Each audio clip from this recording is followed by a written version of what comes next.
안녕하세요. 오늘은 우리 심리 검사에 대해서 첫 시간 한번 들어가 보도록 하겠습니다. 자, 그럼 심리 검사의 기초라고 나와 있고요. 우리 심리 검사 여러분들은 어떻게 알고 계시나요? 인터넷에 돌고 도는 심리 테스트, 사막에 갈 건데 원숭이를 데리고 갈 거냐, 사자를 데리고 갈 거냐, 기린을 데리고 갈 거냐, 기린은 없었습니다만 이런 것들을 우리가 심리 테스트라고 생각을 하죠. 하지만 우리가 배우지 않는 영역에 있는 부분들은 비과학적인 그냥 재미로 흥미로 보는 심리 테스트가 되겠고요. 오늘부터 우리가 나갈 요 심리 검사가 진짜 과학적인 것을 바탕으로 만들어진 심리를 알아보는 검사들이 되겠습니다. 그럼 이 심리 검사에 대해서 대충 무엇이 있고 어떻게 쓰이는지에 대해서 오늘 살펴볼 것인데요. 예시들을 한번 살펴보도록 하죠. 첫 번째, 심리검사의 의미와 기능의 정의를 보시면, 자, 심리검사는 지능이라고 되어 있죠. 자, 우리 책 지능 쪽으로 한번 넘어가 보도록 할게요. 장수를 넘기다 보면 우리 3장에 지능검사가 나와 있습니다. 자, 우리가 배울 지능검사 대충 무엇인지 한번 페이지를 보시면 장수를 넘기다 보면요. 어떤 검사가 나오냐면 웩슬러 지능검사라고 나오게 됩니다. 그럼 여러분한테 한번 질문을 하고 싶어요. 여러분은 어떤 학생의 지능이라고 하면 어떤 점을 지능이라고 볼 것 같죠? 왠지 그 친구가 국영수를 잘할 것 같고 무슨 문제를 던져주면 문제를 금방 추론해낼 것 같은 느낌이 지능 같은 느낌이죠. 맞습니다. 그래서 어떤 사람의 지능을 알아보는 것이 지적인 것의 전반적인 것을 알아보는 것이 지능검사가 되겠고요. 그럼 우리가 심리검사 때 지능검사를 왜 배우는 걸까요? 우리 장애분들 친구 중에 특정 학습 장애, 그 다음에 지적 장애, 아니면 우리 소위 ADHD라고 말하는 주의력 결핍 과잉행동 장애를 판정할 때에는 이 친구의 지적인 능력, 그러니까 이 친구의 나이에 대비한 지적인 능력을 보기 위해서 하는 검사가 지능검사가 되겠죠.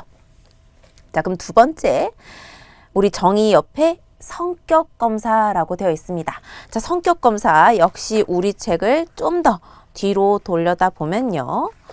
요 지능검사를 넘어가서 뒤에 보면 MMPI라고 되어 있고 다면적 인성검사라고 되어 있습니다. 다면적, 여러 가지 면에 어떠한 거? 성격을 보겠다라는 것이 되겠죠. 그럼 이 MMPI는 어떻게 보면 우리에겐 요 성격 검사의 가장 대표적인 검사가 되겠고요. 요 성격 검사를 통해서 이 사람은 약간 아플 때 아프다고 몸이 아프다고 표현을 해.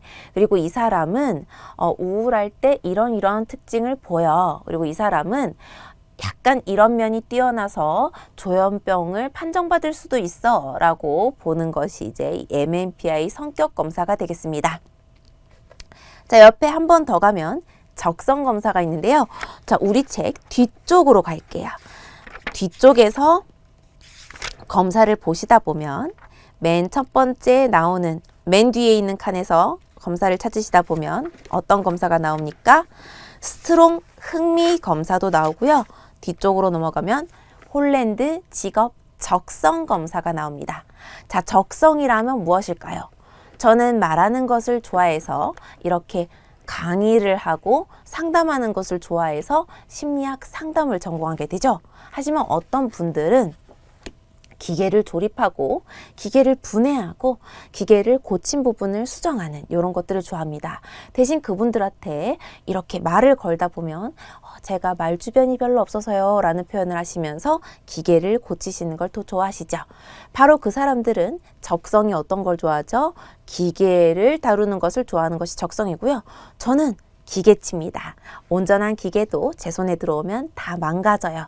저는 어떤가요? 기계를 망가뜨린 사람이고요. 오히려 다른 사람과 대화하고 다른 사람한테 언어로서 도움을 주는 것을 더 좋아하는 것이 저의 적성이 되겠죠. 그래서 이게 이제 적성 검사가 되겠고, 흥미는 아까 보셨지만 흥미 검사 같은 것들로 이 친구의 흥미는 어떤 거야? 물건을 파는 거야. 이 친구의 흥미는 어떤 거야? 신체 운동을 이용해서 손흥민 선수처럼 엄청 축구를 잘하는 거야. 이런 데 흥미가 있어 라는 것을 보는 게 흥미 검사가 되겠죠. 그럼 이러한 검사들을 아까 말했지만 우리 아이가 공부가 좀 잘 안 돼요 라고 했을 때는 그럼 그 공부 잘 안 된 이유가 환경에 있는지 아니면은 약간 뇌에 있는지를 좀 알아봅시다 라고 하면서 지능 검사를 할 수 있겠고요. 또 제가 요즘에 우울증이 약간 있어요 라고 하면 이 사람이 우울증을 겪고 있는지에 대해서 이 사람의 성격에 어떠한 면이 그런 것을 표현되게 되었나 성격 검사를 할 수 있겠고요. 저희가 중고등학생인데요. 앞으로 저희가 어떤 흥미를 가지고 어떤 직업을 가져야 될지 모르겠어요 라고 한다면 또 청소년이든 어른이 또 아직까지 직업을 찾지 못할 수도 있으니까요. 그때에는 흥미검사, 적성검사 같은 것으로 그 사람이 필요로 하는 상담을 도움을 주기 위해서 검사들을 보게 되겠죠. 자, 그럼 우리 이렇게 책으로 일단 예시를 봤고요. 다시 돌아가자면 심리검사는 지능, 성격, 적성, 흥미 등 인간의 지적 능력이나 심리적인 특성을 파악하기 위해 양적 또는 질적으로 측정 및 평가를 수행하는 일련의 절차를 말합니다. 심리적 현상에서 개인 간의 차이를 비교, 분석함으로써 개인의 인격적, 행동적 측면을 이해할 수 있도록 하기 위한 심리학적 측정 과정이 되겠죠. IQ 우리 100, 110, 90 측정으로 나온 숫자가 되겠습니다. 자, 표집된 행동 표본을 대상으로 과학적인 검증의 과정을 거쳐 그 결과를 수치로 나타내고요. 이를 표준화된 방법에 의해 점수로 기술하는 방법이 되겠고요. 제한된 기준을 통해 개인의 행동을 예측하기 위한 기술적 과정으로서 개인의 소수 표본 행동을 측정하여 그 결과를 토대로 개인의 전체 행동을 예견할 수 있습니다. 자, 목적. 제가 아까 정의를 설명하면서 대충 말씀을 드렸는데요. 자, 분류 및 진단. 자, 분류는 뭐가 있을까요? 이 친구는 특정 학습 장애입니다. 이 친구는 지적 장애입니다. 이 친구는 사실 공부에 성적에는 문제가 없지만 어머님, 아버님이 좀 많이 싸우시는 바람에 성적이 떨어지는 것 같군요 하면서 분류 및 진단을 할 수 있겠죠. 그래서 내담자의 적성, 흥미, 동기 등 내담자에 관한 자료를 수집하여 내담자의 문제 원인을 파악하고 이를 해결하기 위한 효과적인 도구로 활용할 수 있죠. 또 성격 검사를 하면서 저한텐 그런 면이 있었네요. 또 흥미 검사를 하면서 제가 이런 데 흥미가 있었군요 하는 자기 이해 및 증진을 할 수 있습니다. 그래서 표준화된 검사를 통해 과학적이고 객관적인 결과를 제시함으로써 내담자가 자기 자신에 대해서 바르게 이해하고 더불어 현명하고 합리적인 의사결정을 내릴 수 있도록 할 수 있죠. 또 이제 예측을 할 수 있습니다. 우리 수능 외치는 걸까요? 수학 능력 검사가 되겠죠. 이 친구가 어떤 대학에 가서 그 대학을 잘 졸업할 수 있는지를 측정하는 것이 수능이 되겠습니다. 그래서 이건 예측을 하는 거죠. 미래 대학 생활을 수능 점수로 예측할 수 있는 겁니다. 그래서 예측 심리검사를 통해 내담자의 특성을 밝혀냄으로써 내담자의 장래 행동이나 성취 등을 예측하며 이를 토대로 가능한 여러 결과들을 예측하여 대안적 조치를 마련할 수 있습니다. 넘어가서 심리검사의 일반적 기능에는 표준화된 검사 도구를 이용해서 객관적인 정보를 제공한다 라고 되어 있죠. 그래서 이 표준화된 검사라는 것은 무엇이냐면 제가 언제나 수능을 예를 들고 있는데요. 전국에 똑같은 시간에 똑같은 문제를 주고요. 똑같은 순서를 거쳐 국어, 수학, 영어, 사탐 이런 식으로 갔었나요? 시험을 치고 나서 똑같이 종을 치면 거둔 다음에요. 그 OMR 카드를 개인이 채점하는 것이 아니라 기계에 넣어서 똑같이 채점해서 나가는 것이 바로 표준화된 검사가 되겠습니다. 그래서 이 표준화된 검사를 쓰게 되면 당연히 객관적인 정보를 갖게 되죠. 자, 그 다음에 이번에는 개인 간 비교가 되겠습니다. 자, 수능 성적은 사실 너가 나보다 이 과목에선 좀 더 잘했구나. 내가 어떤 과목에선 너보다 좀 더 잘했어 라는 것은 너와 나 그리고 내가 우리나라 대한민국 표준의 학생들과의 평균으로 개인 간 비교를 할 수 있는 것이죠. 그래서 이 개인 간 비교를 통해서 개인의 인지적, 정서적, 행동적, 사회적 특성을 알아볼 수 있습니다. 자, 3번에 개인이 의식하지 못하는 심리적 특성 혹은 상태를 표출한다 라고 되어 있는데요. 우리 오늘은 아니겠지만 우리 심리검사 뒷부분에 가게 되면 그렇게 유명한 HTP 검사를 하게 됩니다. H는 house의 H, T는 tree의 T, 그 다음에 P는 person의 P가 되겠습니다. 즉, 집을 그리고요, 나무를 그리고 사람을 그리는 검사가 되겠죠. 이 집, 나무, 사람 검사를 그리다 보면 제각각 그림이 다 다르게 나올 거고, 이게 바로 이 사람의 심리적인 고유한 심적인 특성을 반영한다는 것을 볼 수 있습니다. 자, 그 다음에 이번에 검사의 내용에 따른 기능을 보시면 지능검사에는 지적인 능력 수준을 평가할 수 있으며 인지 기능의 특성을 파악할 수 있고요. 교육 연구 및 사례 연구, 생활지도 및 진로 지도에 활용할 수 있고요. 지능검사 결과를 토대로 임상적인 진단을 체계화, 명료화할 수 있습니다. 또 기질적 뇌손상의 유무, 뇌손상으로 인한 인지적 손실 정도를 또 파악할 수 있고요. 지능검사 결과를 토대로 합리적인 치료 목표를 설정할 수 있습니다. 자, 성격검사는 인간의 사고, 감정, 행동을 특징 짓는 개인의 능력, 흥미, 태도, 기질 등의 복합체적인 성격을 측정할 수 있고요. 적성검사는 저는 사실 수리적인 적성이 전혀 없습니다. 저는 지극히 100% 퓨어한 문과적인 사람이에요. 그런 것처럼 저한테 은행원의 업무를 맡긴다거나 이자율을 계산하는 업무를 맡기면 그 회사가 파산하게 될지도 모릅니다. 그런 것처럼 자신의 특수한 적성이 있겠죠. 그래서 개인의 특수한 능력 또는 잠재력을 발견하도록 하여 학업이나 취업 등의 진로를 결정하는 데 정보를 제공하며 이를 통한 미래의 성공 가능성을 예측할 수 있습니다. 또 성취도 검사는 여러분이 이 공부를 다 하고 나서 만약에 어떤 시험을 치게 되면 그 시험에서 얻은 성적이 여러분이 이 과목을 공부하고 성취한 성적이 되겠습니다. 그래서 이 성취도 검사는 학생의 수업 수준이나 학업 달성 수준을 평가하기 위해서 사용하고요. 태도 검사는 특정한 종류의 자극에 대한 개인의 정서적 반응이나 가치 판단 등을 나타내는 태도로 측정하게 됩니다. 자, 그 다음에 심리평가 정의를 한번 보시면 심리검사와 면담, 우리 서로 주고받았던 면담, 그리고 그 사람이 HTP를 그 집, 나무, 사람 검사를 그리는데 지우개를 80% 썼어요. 1시간 동안 거의 한 50분 동안 이렇게 지우개를 썼어요. 그럼 뭔가 불안하다는 것이죠. 그런 것들을 기록하는 행동 관찰, 그리고 전문 지식 등 여러 가지 방법을 토대로 자료를 수집하고 이를 토대로 종합적인 평가를 내리는 것이 바로 심리평가가 되겠습니다. 그러니까 우리 지금 배우는 심리검사는 어떠한 사람을 심리평가를 하는 것의 하나의 구성 요소가 되겠죠. 그래서 이렇게 보시면 되겠습니다.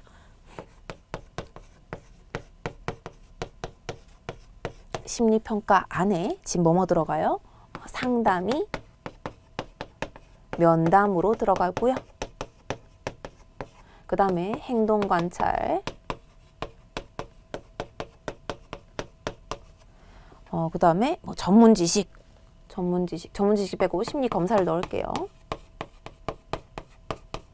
자, 요렇게 해서 요렇게 되겠습니다. 심리평가란 이 검사와 행동관찰, 면담한 내용을 함께 포함한 것이 심리평가가 되겠습니다. 그래서 여러 가지 방법을 토대로 자료를 수집하고 이를 토대로 종합적인 평가를 내리는 것이 바로 심리평가가 되겠고요. 인간에 대한 심리학적 지식, 정신병리와 진단에 대한 지식, 그다음에 임상적 경험 등을 통해 이루어지는 지식과 이론의 통합 과정이 되겠습니다. 단순히 심리검사를 결과에 제시하는 것이 아니라 다양한 정보의 종합을 통해 문제 해결에 도움을 제공하는 과정에 해당하고요. 상담에서 평가란 상담자가 개입하기 전에 개입할 방식, 개입할 시기와 강도, 개입할 영역 등에 대해 전문적으로 판단하고 결정하기 위해 내담자의 인지적, 정서적, 사회적 측면에 대한 다양한 정보를 수집하고 수집된 정보를 종합하여 내담자에 대한 최종적인 해석과 판단을 내리는 과정을 의미합니다. 자, 목적은 임상적 진단이 되겠고요. 여러분, 그럼 임상이 뭔가요? 라고 하면 임상은 원래 환자가 베드에 누워있는 것을 의미하는 것이었습니다. 그래서 사실상 어떠한 의미로 쓰이냐면요. 임상은 필드, 현장에서 우리가 심리학적 지식을 이용하는 것이 임상이 되겠고요. 그래서 임상적 진단은 뭐죠? 예를 들면 뭐 ADHD라고 학생이 왔을 때 이 ADHD 학생에게 어떠한 공부 방법을 알려줄 것인지 이렇게 말하는 것이 현실적인 임상적 진단이 되겠고요. 그 다음에 이제 학교에서 이 아이가 보일 문제 행동 이런 것들이 현실에서 일어난 일이니까 임상적 진단이죠. 그 다음에 자아기능 평가가 되겠고 치료 전략 평가가 되겠습니다. 자, 심리평가 기능을 보시면 일반적 기능에는 문제의 명료화 및 세분화, 그 다음에 개인의 인지적 기능 및 강점 평가, 요 강점, 개인의 장점이라고 보시면 되겠습니다. 자, 그 다음에 3번 문제 해결을 위한 적절한 치료 계획 및 치료 전략을 제시하기 위해서, 그 다음에 내담자, 이 수검자라는 것은 받을 수 검사 검 자자자입니다. 그래서 검사를 받고 있는 사람이 되겠으니까 내담자와 수검자가 사실 같은 의미가 되겠죠. 자, 내담자는 사실 상담에 온 사람이 내담자인데요. 이 상담에 온 사람이 저 지능평가 한번 해주세요 라고 해서 지능검사를 하게 되면 수검자가 되겠습니다. 그래서 같은 의미입니다. 그래서 내담자에 대한 이해 및 치료적 관계로의 유도, 그리고 치료 결과 및 효과에 대한 평가를 하기 위해서이고요. 자, 이제 주요 내용에는 무엇이냐? 인지 기능에 대한 평가. 인지, 사실 인지는 제가 항상 이런 표현을 쓰는데요. 뇌가 하는 것이 인지가 되겠습니다. 그래서 인지 기능에 대한 평가인데 밑에 보시면 자, 우리 뇌가 하는 거 뭐 있을까요? 지적 기능 평가가 있고요. 논리적, 추상적 사고 능력, 주의, 집중력 능력에 대한 평가, 문제 상황이나 스트레스 상황에서의 인지적 대처 양식에 대한 평가, 인지적 능력의 결함이나 장애, 취약성 등에 대한 평가가 되겠습니다. 자, 그 다음에 이제 성격 역동에 대한 평가가 있는데요. 성격 역동은 우리 또 성격 검사로 알아볼 수 있겠죠. 그래서 불안, 우울, 충동성, 공격성 등 현재 정서 상태에 대한 평가가 있고요. 내담자의 문제에 영향을 미치는 정서적 측면에 대한 평가, 그리고 내담자의 문제와 성격적인 특성의 관련성에 대한 평가가 있고요. 또 자아 강도, 정서 조절, 충동 통제력에 대한 평가가 바로 성격 역동을 보는 평가가 되겠습니다. 자, 대인관계에 대한 평가도 알아볼 수 있는데요. 가족, 친구, 동료, 타인과의 상호적 대인관계에 대한 평가, 대인관계의 양상 및 패턴에 대한 평가, 대인관계에서의 기능 및 역할 수행에 대한 평가가 있고요. 진단 및 감별 진단에는 검사 결과 및 검사 수행 시 나타나는 정서적, 행동적 양상에 대한 평가, 그 다음에 생활사적 정보 등을 포함한 종합적 평가, 성격장애, 기분장애, 여기 정신지체라고 나와 있는 건 옛날 말이 되겠고요. 지금은 지적장애라고 표현을 합니다.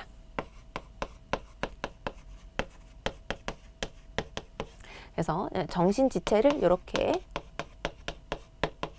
지금은 심리검사 내용이니까 아주 중요한 것은 아닌데요. 앞으로는 이런 단어는 조금 지양하셔야 되겠고요. 이런 단어로 써주시길 바래요. 이게 약간 지체됐다는 느낌으로 부정적인 느낌을 줄 수 있기 때문에 지적인 데에서 장애가 있다라고 해서 지적장애라고 부릅니다.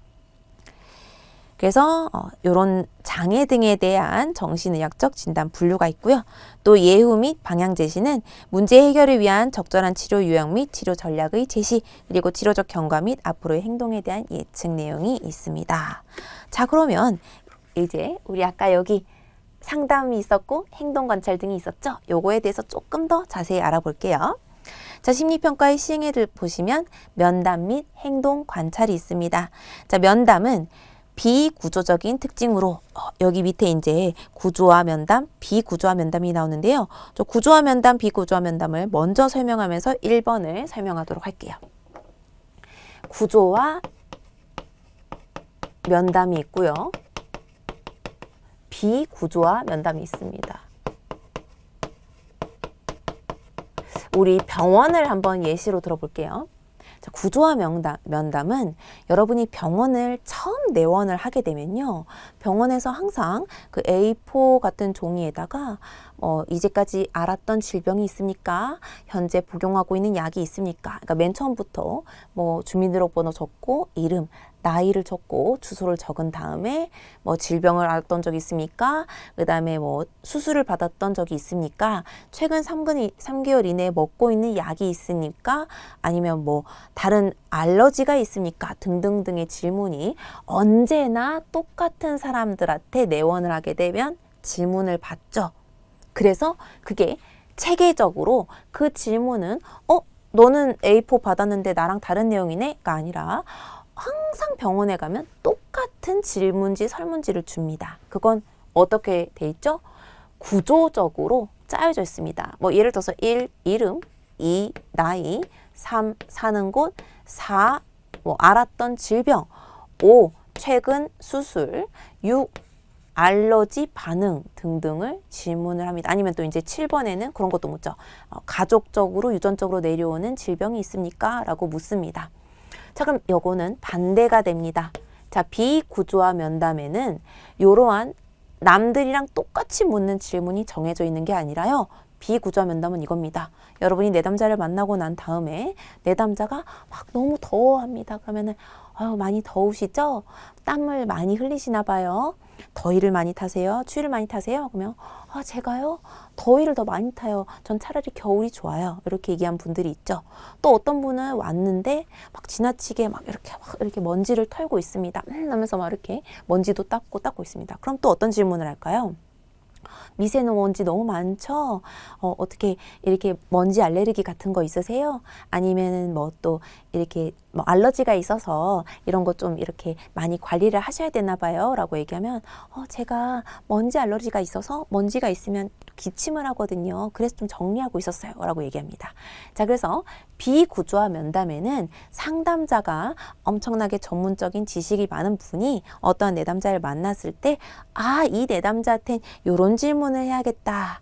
또 다른 내담자가 오면 요 내담자한테는 요런 질문을 해야겠다라고 하면서 정해져 있는 틀이 아니라 상담자가 전문적인 지식을 가지고 개인마다 다른 질문을 하는 것이 비구조화 면담이 되겠습니다. 자, 그래서 다시 돌아오자면 면담으로 의의를 보시면 비구조적인 특징이므로 면담이라 함은 사람이 말하는 데에서 우리가 또 다른 질문을 들어갈 수 있기 때문에 비구조적인 특징이 되겠죠. 구조적인 심리검사를 통해 여긴 또 왜 구조적인 심리검사냐? 심리검사는 누구에게나 똑같은 검사거든요. 누구한테는 지능검사가 예를 들어서 200문항 갈 걸 너는 내가 간단하게 끝낼게 100문항 너는 50문항 이렇게 할 수 있는 것이 아니죠. 똑같은 검사가 주어집니다. 그러니까 구조적인 심리검사를 통해 파악하기 어려운 내담자에 한해 의미 있는 자료를 제공하죠. 왜? 전문가가 이 사람은 이런 걸 한번 물어봐야겠다 하면서 전문적인 것을 파고드는 거니까요. 자, 그 다음에 이번에 니은의 상담자는 면담을 통해 내담자의 방문 사유, 내담자의 태도, 내담자의 가정 또는 직장, 내 생활 및 적응 상태, 그 다음에 대인관계 양상, 개인력 등에 대해서 폭넓은 정보를 얻을 수 있습니다. 또 면담에 의한 자료는 자의적인 해석이나 의도적 또는 비의도적인 왜곡, 과장 또는 축소, 생략의 과정이 개입될 수 있으므로 정확성을 보장하기 어렵죠. 왜? 이 사람이 개인적으로 이렇게 물어본 게 되겠으니까요. 그렇기 때문에 전문적인 지식이 많아야 됩니다. 자, 면담에 의해 수집된 자료는 충분한 검토와 함께 분석 및 추론 등을 통한 전문적인 진행 과정을 거쳐서 유효하게 활용될 수 있습니다. 자, 이미 설명을 들었지만 한번 볼게요. 구조화 면담은 표준화 면담입니다. 왜요? 요렇게 우리 병원에 들어가게 되면 딱 이렇게 A4로 주니까요. 표준화되어 있죠. 누구에게도 이 문항을 다 채워서 병원에 다시 내야 됩니다. 그래서 표준화된 면담이고요.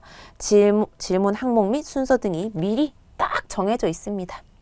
그 다음에 진단의 신뢰도와 정확도가 높죠. 요거를 알게 되면 의사가 알러지 있고 질병 이런 게 있었고 하면서 볼 수 있습니다.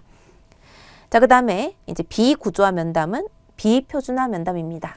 구조가 없다는 거죠. 자유롭습니다. 그래서 질문 항목을 일정하게 지정하지 않고 내담자가 제공하는 정보에 따라 면담을 진행하는데 이 내담자가 정보를 진행한다는 건 예를 들어서 이런 겁니다. 제가 질투심이 되게 많은데요. 저 위로 언니가 9명이 있거든요. 자, 9명 언니 있는 거 조금 특이하긴 하죠. 그럼 내담자가 그런 정보를 제공하고 나면 상담자가 그럼 질투심이 많으시겠어요. 다른 생활하신데도 그런 점이 있나요? 라고 하면서 9명의 언니를 둔 사람의 개인적인 특징이 나타날 겁니다. 그렇죠? 그래서 제공한 정보에 따라 면담을 진행하면 되고요. 면담자의 결정이 치우치지 않으려면 아까 제가 말했지만 전문적인 지식이 많아야 됩니다. 그래서 숙련된 기술 및 경험이 필요하죠. 방 구조화 면담은 섞어 놓은 겁니다. 예를 들면 우리 또 한 번씩 기관에 가다 보면 이렇게 빨간색 별표 표시가 되어 있고 우리 뭐 인터넷 가입에 들어가서도 빨간색은 꼭 필수 항목입니다 라고 되어 있죠. 그래서 이 필수 항목들은 질문을 하되 필수가 아닌 항목은 어떻게 해요? 자유롭게 상담자가 바꿔서 물을 수 있는 것이 반구조화 면담이 되겠습니다. 그래서 밑에 면담자가 융통성을 발휘하는 것이 되겠죠. 자, 면담의 기법에는 공감, 재진술, 반영, 적극적 경청, 질문, 직면, 명료와 해석이 있는데요. 공감은 우리가 알고 있는 그 의미가 되겠고요. 재진술은 내담자가 말한 내용의 핵심 내용들로 정리를 해서 다시 되돌려 말해주는 것이 되겠습니다. 자, 그 다음에 반영은 내담자가 지금 느끼고 있는 감정을 상담자가 표현해 주는 게 되겠죠. 예를 들어서 제가 이것도 못했고 저것도 못했고 이래서 날씨는 더운데 이것도 다 못했어요 라고 하면 짜증나시겠다 이렇게 말해주는 게 반영이 되겠습니다. 자, 그 다음에 적극적 경청, 그 의미 그대로 적극적 경청이고요. 질문도 그 의미 그대로 질문입니다. 자, 그 다음에 직면은 내담자가 말하는 것과 행동과 말하는 것이 불일치가 됐을 때 어머 지금 다이어트 하시겠다고 하면서 치킨을 물어뜯고 계시네요 라고 말하면 직면이 되겠죠. 다이어트 할 거예요 하면서 이렇게 물고 있는 거니까. 그 다음에 이제 명료화가 되겠고요. 명료화는 이도 저도 아닌 말을 하면 정확하게 무슨 뜻이죠? 라고 묻는 것이 명료화가 되겠고요. 그 다음에 해석은 잠정적인 가설의 형태로 이렇게 행동하는 게 어릴 때 그 경험 때문에 방어하기 위한 게 아니었을까요? 라고 말하는 것이 해석이 되겠습니다. 자, 그 다음에 행동 관찰은 직접적인 평가 과정이 되겠고요. 평가 대상의 실제 속성에 대한 근접한 자료를 제공한다는 점에서 유의미하고요. 자, 면담이나 심리검사 장면에서 내담자가 드러내 보이는 행동을 내담자의 일상생활에서도 행동을 반영하는 것이기 때문에 같이 기록을 하는 것이죠. 그 다음에 상담자는 내담자의 행동을 주의 깊게 관찰함으로써 내담자의 일상 속에서의 긴장, 압력, 대인관계, 문제 상황에서의 행동 양상 등을 추측해 볼 수 있습니다. 또 행동 관찰은 그 유용성에도 불구하고 면담 및 심리검사 장면이 제한된 영역에 국한되므로 내담자의 전체 행동 영역에 대한 대표성을 보장하는 것으로 보긴 어렵고요. 자신의 행동을 다른 누군가가 지켜보고 있다고 내담자가 인식하는 경우에는 실제 상황과 다른 행동을 나타내 보일 수도 있습니다. 자, 심리검사를 선정할 때 주요 고려한 사항은요. 다양한 심리검사의 내용 및 특징 등에 대한 정확한 정보를 토대로 검사 내용상 검사 목적에 가장 부합하는 심리검사를 선정해야 되겠습니다. 또 타당성, 신뢰성, 객관성, 경제성, 실용성 등을 종합적으로 고려해서 검사 도구를 선정해야 되겠고요. 신뢰도와 타당도는 꼭 확인하고 검사를 선정하셔야 되겠습니다. 자, 그 다음에 검사로 인해 발생할 수 있는 결과에 대해서 명확히 알고 있어야 되고요. 방금 말씀드린 신뢰도, 타당도 우리 나중에 열심히 배울 거니까 걱정하지 마시고 나중에 배우도록 할게요. 그 다음 검사 사용 시 발생할 수 있는 편향을 감소시키기 위한 과정들에 대해서 명확히 알고 있어야 됩니다. 자, 편향 어떤 게 있을까요? 우리 1, 2, 3, 4, 5 중에 보통이다, 그렇다, 매우 그렇다, 보통이다, 아니다, 매우 아니다 해서 그냥 어떤 사람들은 보통 이렇게 찍으시는 분들 있죠? 이런 분들한테는 조금 더 정확하게 해달라고 해주셔야 되겠죠. 그냥 3번만 찍으면 안 된다고 말씀해 주셔야 되겠죠. 그다음 특정 검사의 특징과 함께 해당 검사의 사용과 관련된 폭넓은 지식을 가지고 있어야 되겠고요. 검사 도구 선정 시 내담자를 포함시키는 것이 바람직하다 이 말인즉 사실 검사자가 검사를 고르는 게 맞는데요. 그래도 민주적인 방식으로 내담자와 함께 이 검사, 지능 검사 해보시죠 라고 포함을 한다는 거죠. 하지만 고르는 건 검사자가 더 많은 영향을 미칩니다. 내담자는 어떤 검사에 대해서 자세히 알고 있는 것이 아니기 때문에 함께 민주적인 과정을 거치되 검사자가 더 내담자에게 도움되는 검사를 골라주는 게 좋겠죠.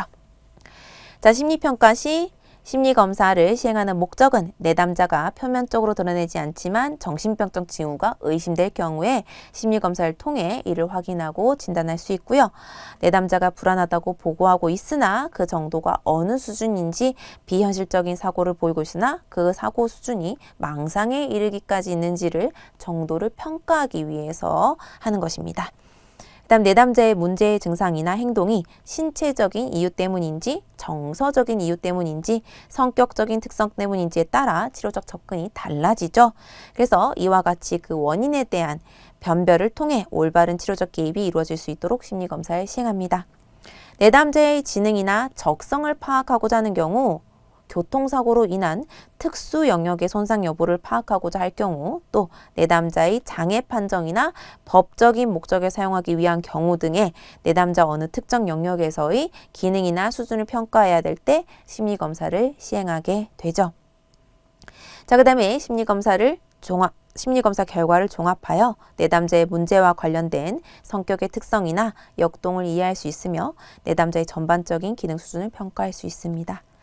자, 심리검사의 실시 및 채점 보시면 실시자는 검사 설명서의 이론적 근거, 측정의 개발 과정, 검사의 구체적인 사용 목적, 검사 실시자의 자질, 검사의 실시 채점 해석에 관한 자세한 설명을 확인해야 되고요. 채점 시에도 역시 자세한 채점 방법을 숙지하여야 수검자의 점수를 검사의 규준과 비교할 수 있으며 그 다음에 정반응과 오반응을 제대로 평가할 수 있다까지 우리 심리검사 그리고 심리검사를 포함한 심리평가에 대해서 알아봤습니다. 자, 다음 시간에는 요 심리검사의 일반적인 시행 단계에 대해서 들어가도록 할게요. 고생하셨습니다. 조금 이따 뵙겠습니다.